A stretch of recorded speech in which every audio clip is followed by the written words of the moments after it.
పార్వతీపతి అన్నప్పుడు అందరూ కూడా రెండు చేతులు మీ శిరస్సు మీద పెట్టి చక్కగా చెప్పాలమ్మా. హర నమ పార్వతీపతియే హర హర స్వామి మహాగణపతి స్వామి వారి యొక్క ఆరాధనతో విఘ్నములు పటాపంచలు అవుతాయి అనే దానికి ప్రత్యక్ష ఉదాహరణ ఈ తిరుకల్యాణ మహోత్సవం. వర్షం పడుతుందా ఎలాగా, నిన్న కూడా ఇలానే కాస్త ఇబ్బంది పెట్టింది.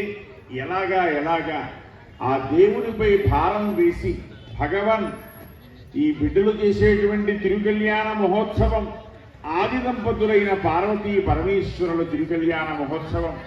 మాతా చ పార్వతీదేవి పితా దేవో మహేశ్వర. ఆ భక్తులకు త్రికరణ శుద్ధిగా ఉన్నటువంటి ఆ యొక్క భక్తి, భగవంతుని కళ్యాణం ఎటువంటి ఆటంకము లేకుండా జరుగుతుంది. అది స్వామి యొక్క అనుగ్రహం. గత సంవత్సరం సిద్ధి బుద్ధి శక్తి సమేతులైన మహాగణపతి స్వామి వారి తిరుకల్యాణ మహోత్సవం. ఈ సంవత్సరం ఆది దంపతులు కళ్యాణం చేయాలి అనేటువంటి తన్మే మన శివ సంకల్పమస్తు.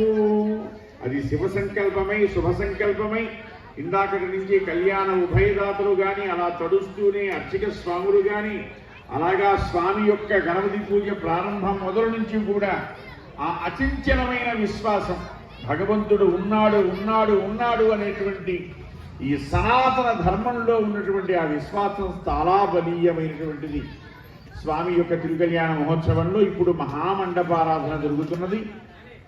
ఆదిత్యాయ చ సోమాయ మంగళాయ బుధాయ చ గురు శుక్ర శనిభ్యశ్చ రాహవే కేతవే నమః. ఆదిత్యాది నవగ్రహములను ఆవాహన చేసి సాంగం సవాహనం పత్నీపుత్ర పరివార సమేతం ఆవాహయామి స్థాపయామి పూజయామి అంటూ స్థాపనానంతరమిదం పాచ్యమిదమాచమనీయం సకలారాధనై శోభనమస్తు చేసి ఆరాధన చేస్తూ ఉంటే మన మనస్సు ఆది దంపతుల తిరుకల్యాణ మహోత్సవంలోని ఘట్టంలోకి వెళ్తూ ఉన్నది. హిమాలయ పర్వత ప్రాంతాల్లో పరమేశ్వరుడు ధ్యాన నిమగ్నుడై ఉన్న సమయంలో పర్వతరాజ పుత్రికగా హిమవంతుడు మేనాదేవుల యొక్క కుమార్తెగా పార్వతీదేవి ఆయనకు పరిచర్యలు చేస్తూ ఉంటే మన్మధుడు కులబాణములను ప్రయోగించడం ఇందాక వృత్తాంతం అంతా అనుకున్నాం. అమ్మవారు తీవ్రమైనటువంటి తపస్సు చేసింది. పార్వతీదేవి తపస్సు, శివ కళ్యాణంలో పార్వతీదేవి తపస్సును కూడా స్మరించలేదంటే వాడు ఏం ప్రవచకుడురా అన్నట్టుగా ఉంటుంది.